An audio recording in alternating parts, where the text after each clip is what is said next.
তরুণের স্বপ্ন অর্থাৎ একাদশ শ্রেণী ছাত্রছাত্রীদের জন্য ট্যাব কেনার যে গ্র্যান্ট অর্থাৎ নগদ 10,000 টাকা তাদের ব্যাংক অ্যাকাউন্টে তুলে দেওয়া। তো এই প্রকল্প কি অব্যাহত থাকবে?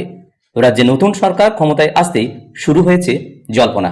2021-এর পর থেকে পশ্চিমবঙ্গ সরকার একাদশ শ্রেণীর পড়ুয়াদের হাতে ট্যাবলেট তুলে দিতে নগদ 10,000 টাকা অনুদান দেওয়া শুরু করে। সরকার বদলের পরই প্রকল্পের যথার্থতা নিয়ে প্রশ্ন তুলছেন শিক্ষকদের একাংশ। সম্প্রতি বিকাশ ভবনেও এই বিষয় নিয়ে আলোচনাও হয়েছে। তো শুধু পশ্চিমবঙ্গেই নয়, অন্যান্য রাজ্যেও কিন্তু একই ধরনের সমতুল্য প্রকল্প চালু রয়েছে। তো কোন রাজ্যে কি ধরনের এই প্রকল্প চালু রয়েছে তাও কিন্তু এই ছোট্ট ভিডিওটির মাধ্যমে আমরা শুনে নেব। এবং এই প্রতিবেদনে তরুণের স্বপ্ন বিষয়ক কিছু নেগেটিভ এবং পজিটিভ বার্তাও উঠে আসছে, তাও কিন্তু আমরা শুনে নেব।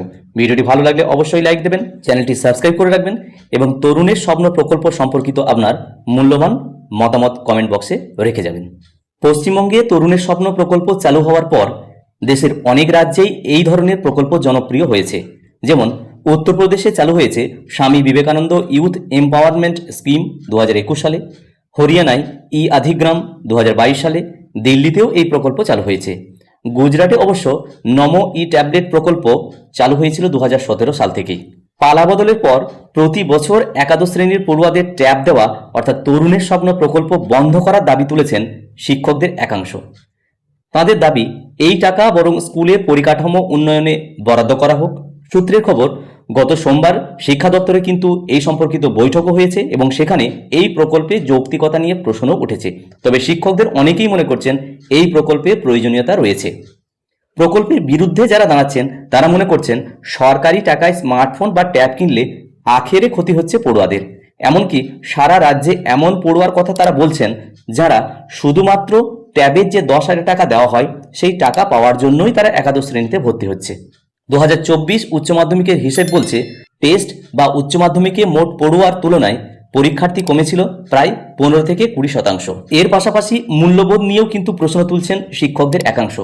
পড়াশোনার নামে ইন্টারনেট ঘাঁটতে ঘাঁটতে পড়ুয়ারা শেষ পর্যন্ত পড়াশোনায় ভুলতে বসছে, এরকম একটা অভিযোগও উঠছে। বাড়ছে রিল বানানোর ঝোঁক। নাম প্রকাশে অনিচ্ছুক এক শিক্ষক বলেন, এমন বহু পড়ুয়া রয়েছে যারা একাদশ শ্রেণীতে ভর্তি হয় শুধু ট্যাবের টাকা পাওয়ার জন্য। অ্যাকাউন্টে টাকা পাওয়ার পর তারা পড়াশোনা ছেড়েই দেয়। একটি শিক্ষক সংগঠন থেকে অবশ্য বলা হচ্ছে, এই খাতে যে বড় অঙ্কের টাকা সরকারের ব্যয় হয় সেখানে স্কুলের পরিকাঠামো উন্নয়ন করা উচিত। তারা এই মর্মে স্মারকলিপিও পেশ করেছেন স্কুল শিক্ষা দপ্তরের কাছে। তবে রাজ্যের ক্ষমতায় এসে বিজেপি সরকার জানিয়েছিল সমাজ কল্যাণমূলক কোনো প্রকল্প বন্ধ করা হবে না। তাই শিক্ষা মহলের মত, পারিবারিক আয় বুঝেই এই প্রকল্পের বন্টনের প্রয়োজন রয়েছে। সরকার এই পদক্ষেপ করলে অধিকাংশ শিক্ষকই তা সমর্থন করবে বলে দাবি। প্রতিবেদনটি হুবহু এই ভিডিওর মাধ্যমে শেয়ার করার চেষ্টা করলাম। ভিডিওটি প্রত্যেককে দেখার জন্য ধন্যবাদ। প্রত্যেকে ভালো থাকুন, সুস্থ থাকুন।